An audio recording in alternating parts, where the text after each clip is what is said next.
Hi guys, wanted to talk to you about yoga mats. So I'm going to put a list of pictures of what mats not to get and what mats I actually like. So there's a couple yoga mats that you'll see. They're pretty inexpensive.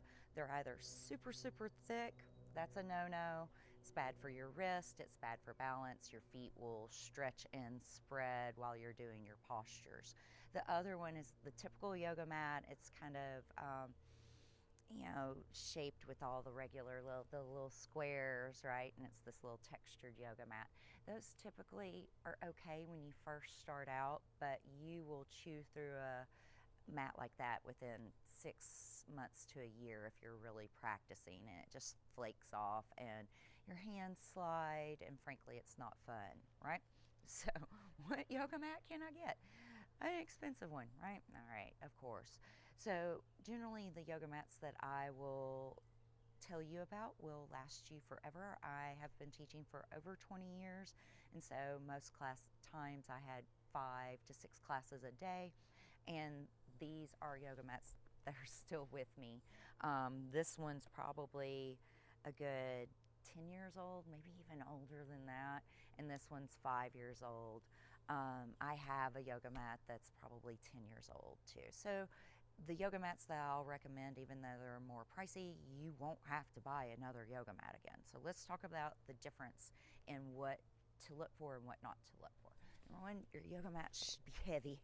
Heavy means it's made out of natural rubber. If it's too light, it's made out of that foam rubber, and the moment you sweat on it, it's going to become like a dolphin in a wetsuit.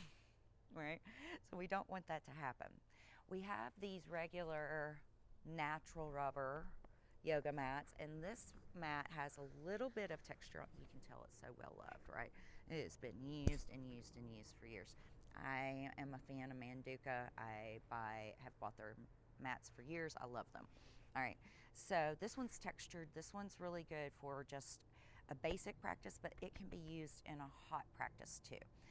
Natural rubber will soak up your sweat if need be, but this isn't what I would call a hot yoga mat.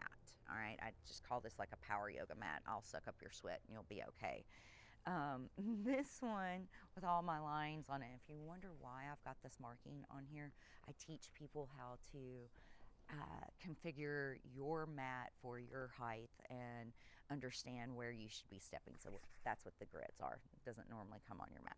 But this mat, another Manduka, and is a little bit slicker.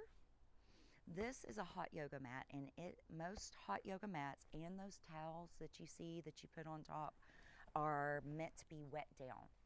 I know, it's kind of counterintuitive, right? So a hot yoga mat, one of these slick ones, or one that you would add a towel or has texture, has the fiber on it, which I don't necessarily like. I like just the slick one.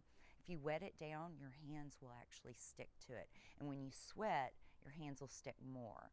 And the water molecules in your hand and the water molecules in the mat kind of stick together with the rubber. It's kind of how it goes. So hot yoga mat tends to become very sticky when you wet it down. This one is slick, but you notice it's still made of the natural rubber. It still weighs about 2 or 3 pounds. You can also tell when you are looking in the description how much the yoga mat weighs, and that'll tell you whether it's a decent quality.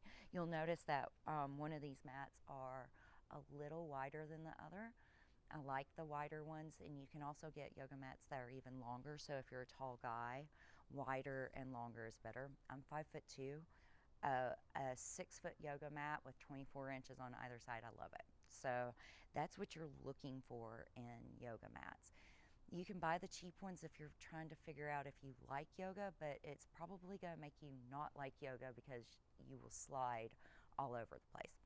Another little tidbit, when you get your yoga mat fresh out of the bag, first of all, you need to let it air out because they stink, especially the natural rubbers when you first get to them.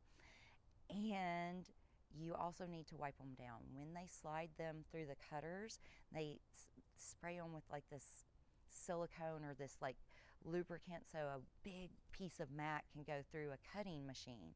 Well, and then they use it to roll it up and so it doesn't stick upon itself. That's going to be there. If you try to take a brand new yoga mat to a brand new yoga class, that is going to be your worst experience ever. So make sure that you scrub it down. Some say use salt and water, some use alcohol, some use dish detergent. Leave it a little bit of Dawn and some water. If you do wet it down significantly, realize that these mats will take a minute to dry.